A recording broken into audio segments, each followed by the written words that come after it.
Il y a très longtemps, un jeune homme, Thésée, fut envoyé dans un labyrinthe. Au centre de ce labyrinthe vivait une créature terrifiante, mi-homme, mi-taureau, le Minotaure. Tous ceux qui y étaient entrés avant lui avaient péri. Pas parce que la créature était invincible, mais parce qu'ils avaient fui dans tous les sens, épuisés par leur propre panique, perdus dans leur propre détour. Thésée, lui, fit quelque chose d'inattendu.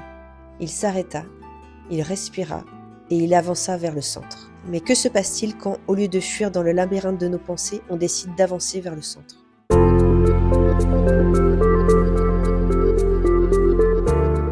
Alors la dernière fois, on a fait une vidéo sur ce que c'était le stress, l'anxiété et l'angoisse. Là, on vous propose une vidéo qui est plus centrée sur les outils. Avant de regarder toute cette vidéo, c'est important de vous poser une seule question, c'est est-ce que vous voudriez être moins stressé? Est-ce que vous voudriez être moins anxieux? Ça, c'est important d'y répondre parce que en fait, avec ces outils-là, vous risquez d'être moins tout ça.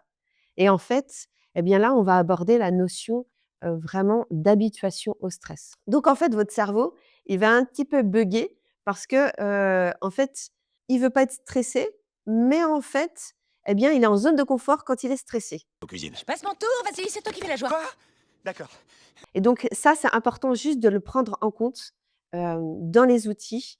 C'est pas de faire full les exercices et d'en faire plein, mais au contraire de faire un exercice et petit à petit d'habituer votre corps et de sentir, bah, tiens, est-ce que je valide d'être dans cet état-là? Est-ce que j'aime bien? Pour petit à petit rassurer le mental que vous, cette, sensation, vous la validez comme quelque chose de, plutôt, bénéfique. Vous allez en fait reparamétrer, donner des informations, pour que votre corps, il prenne cette information comme une zone de confort et petit à petit, vous allez déplacer votre curseur, votre zone de confort ou l'élargir. Donc ça, c'est la première notion, c'est ce phénomène d'habituation au stress qu'il est important d'avoir en tête. Et la deuxième chose, vous savez, dans cette chaîne-là, elle s'appelle pas Cœur, tête, corps pour rien, c'est que, tout est basé sur justement ce triptyque-là. Quand vous êtes stressé, anxieux et on l'a dit dans l'autre, vidéo, c'est que la tête, elle prend une proportion énorme et alors là, les émotions, elles sont sous cloche et votre corps, vous n'y pensez même plus. C'est un objet qui doit suivre et là, eh bien, tout l'enjeu, ça va être de rééquilibrer un petit peu. On dit souvent: «Pas mettre les œufs dans le même panier». Et je suis contente, je l'ai dit dans le bon sens, ce proverbe. Et donc en fait, là, l'idée, ça va être de redonner un peu plus de pouvoir au corps et aux émotions pour que justement, eh bien, ça puisse équilibrer le fonctionnement du cerveau. Et encore une fois, vous allez me dire: «Oh là là, les émotions, non, je ne vais pas leur donner trop de pouvoir». Non, ce qui pose problème, c'est pas l'émotion, l'émergence de l'émotion, mais c'est le fait que le cerveau veuille gérer l'émotion alors qu'il n'est pas fait pour ça. Alors, pour que ce soit plus simple, on a différencié les outils en 2 catégories. La phase plutôt crise, c'est-à-dire quand vous sentez que les choses deviennent incontrôlables et puis les outils qui sont sur l'état, un peu latent, on ne se sent pas forcément bien, on a du mal à définir. C'est plutôt un état, d'anxiété, de stress latent.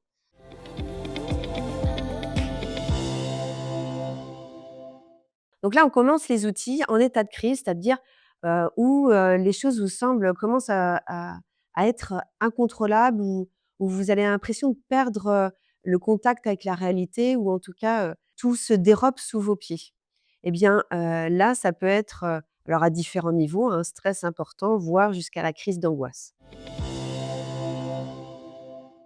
Alors, il y a l'outil des 5 sens. Ça va rejoindre en fait tout ce que vous avez pu entendre peut-être sur le mindfulness où en vrai, on va rechercher tout simplement la connexion avec la réalité. Comme je vous ai dit, vous êtes trop dans votre tête, et c'est ce qui génère, un petit peu cette sensation de perte de contrôle. Donc nous, on va remettre du poids dans le corps et pour faire ça, eh bien, on va utiliser les 5 sens. Alors, vous pouvez commencer, par exemple, si vous êtes dans les transports en commun ou dans votre voiture, vous avez la musique, eh bien, vous pouvez mettre une musique que vous préférez ou avec lesquelles vous avez des bons souvenirs.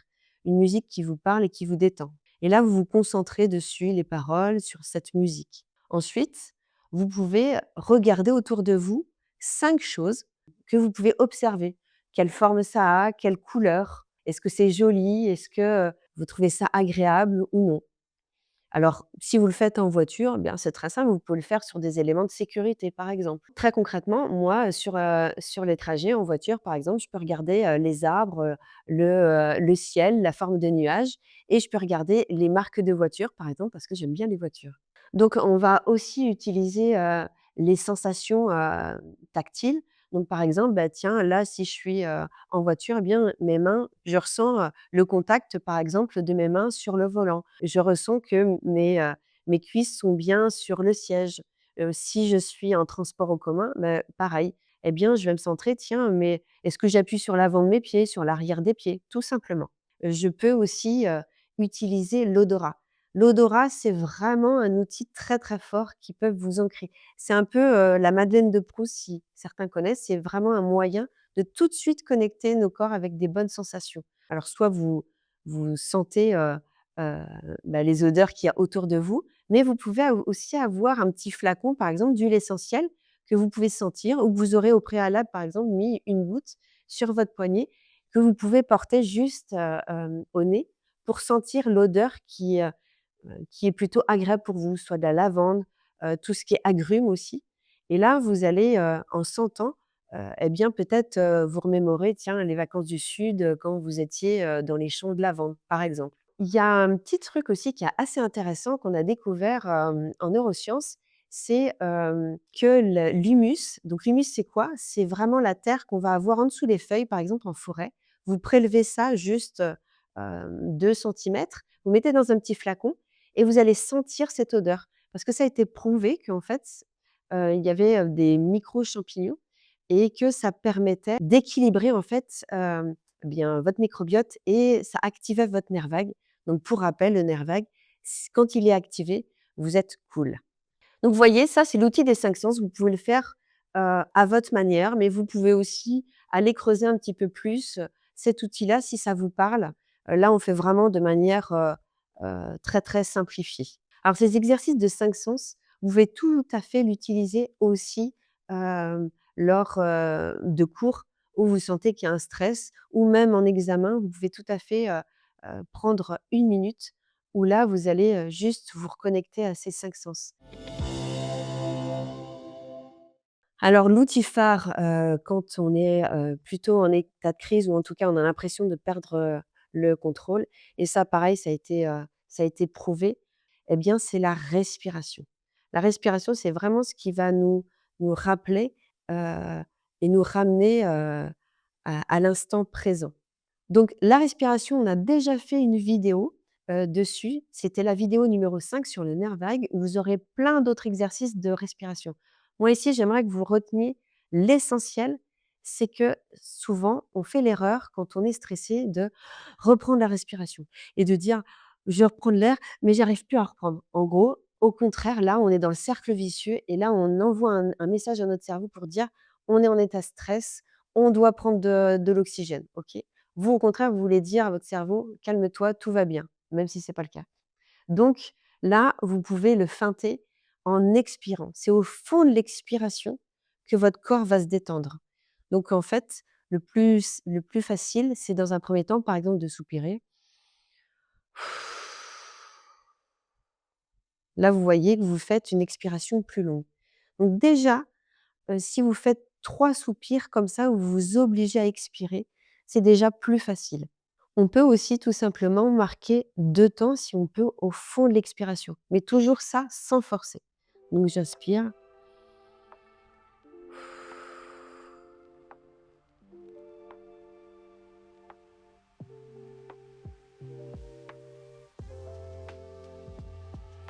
et je respire. OK? Ce qui est important, c'est d'inspirer par le nez pour que votre corps il se calme. Et vous voyez, même là, je sens que mon nerf vague, il est activé en faisant juste cet exercice-là. Donc vous n'avez pas besoin de le faire 36 fois. Déjà 2-3 fois, petit à petit, votre corps il va s'habituer à descendre le niveau de vigilance. Alors là, vous voyez que je l'ai fait en version, on va dire sonore, pour que vous puissiez, entendre, la respiration. Mais on peut tout à fait le faire, sans que ça s'entende autour de vous. Vous le faites par le nez et donc là, je vais le faire, juste avec vous. J'inspire par le nez et ensuite je vais expirer par le nez.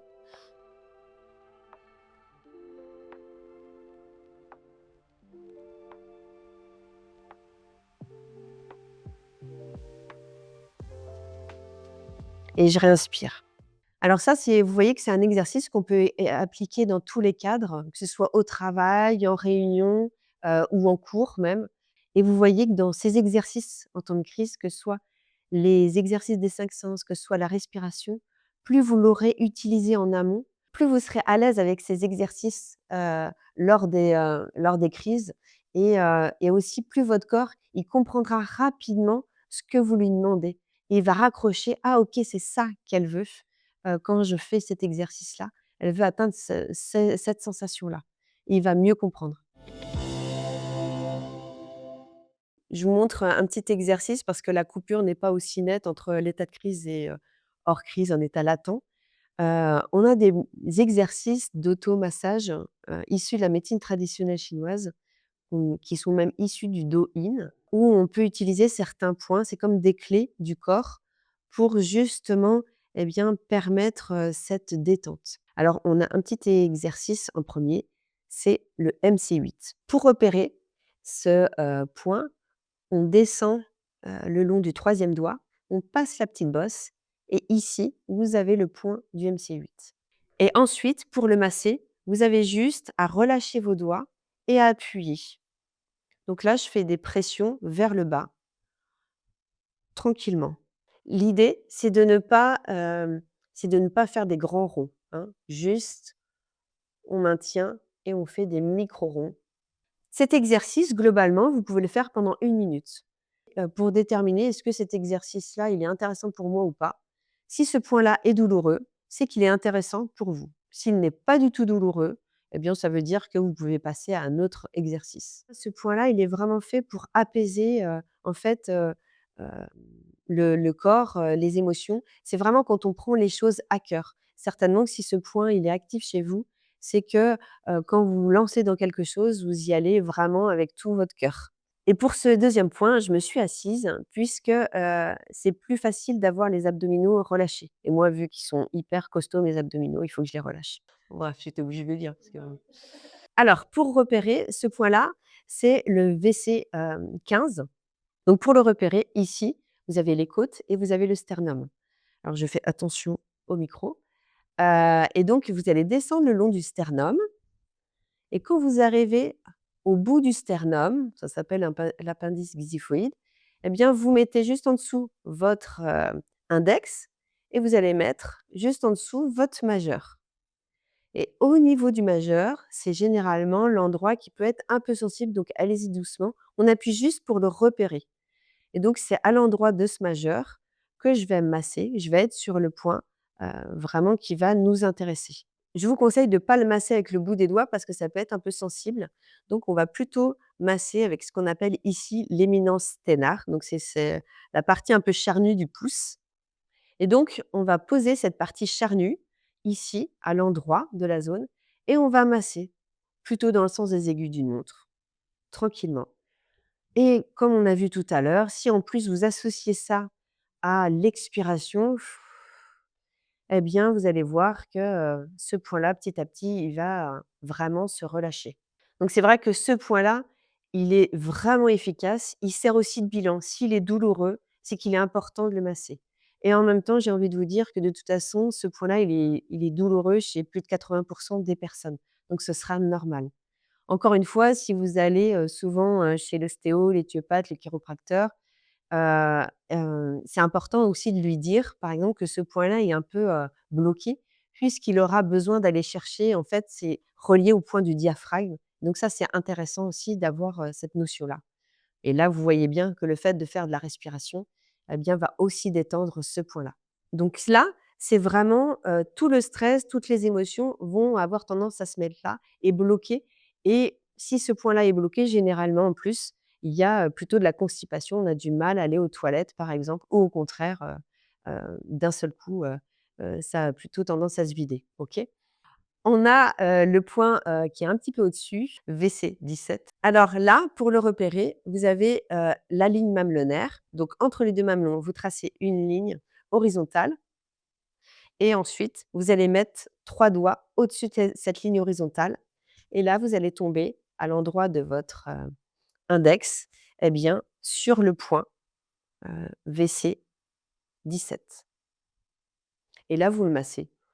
De manière générale, ce point-là, on le masse à peu près pendant 1 minute et ça, vous pouvez le masser, le soir, ou le matin sous la douche. C'est assez simple. La différence entre les 2, c'est que là, ça peut être aussi intéressant d'utiliser ce point-là quand, par exemple, vous avez, besoin de prendre la parole et que vous avez un stress lié à cette situation-là. Ce point-là est plus près de la gorge et ça va permettre un peu plus d'avoir la parole un peu plus libérée. Donc pour ces outils, n'hésitez pas à nous mettre aussi en commentaire si, vous avez des questions, on y répondra, pour vous guider petit à petit, sur ces automassages. Alors enfin, et ça, c'est l'outil, extrême, quand vous êtes face à une crise d'angoisse. C'est souvent un peu plus facile quand on en a déjà fait, parce que là, on peut se répéter la phrase vraiment: «J'en ai déjà fait une, je sais que de toute façon, ça va s'arrêter. C'est un mauvais moment peut-être à passer, mais ça va passer». Ça, c'est intéressant.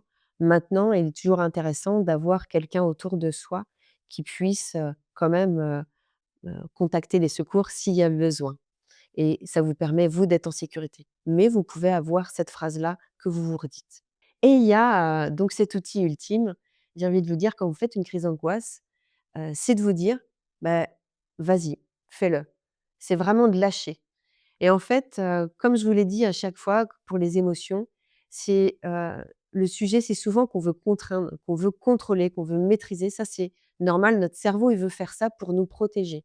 Maintenant, au contraire, c'est d'ouvrir les vannes, dire: «Bah, vas-y, fais ta crise d'angoisse. Vas-y, vois ce qui se passe. Voilà, vas-y à fond, quitte à faire un truc, vas-y à fond» et là, vous verrez que, eh bien, tout va redescendre. Alors peut-être ça me peut mettre plus ou moins de temps en fonction de si vous arrivez à être convaincant envers vous ou pas. C'est vrai que ça peut faire peur et pour autant, cet outil a été testé. Moi, j'ai pu tester, autour de moi, les patients ont pu le tester et ils ont observé que ça permettait vraiment de désamorcer, en fait, la situation et en plus, ça permet peut-être d'augmenter l'estime de soi parce que quand on arrive à passer, en fait, cette crise d'angoisse, on en ressort vainqueur. Donc là, c'était les outils en crise. Je vous donne rendez-vous dans une deuxième partie où on verra les outils hors crise. Et surtout, n'hésitez pas à nous dire comment ça s'est passé quand vous avez testé les outils. Merci de nous avoir regardés et à très bientôt.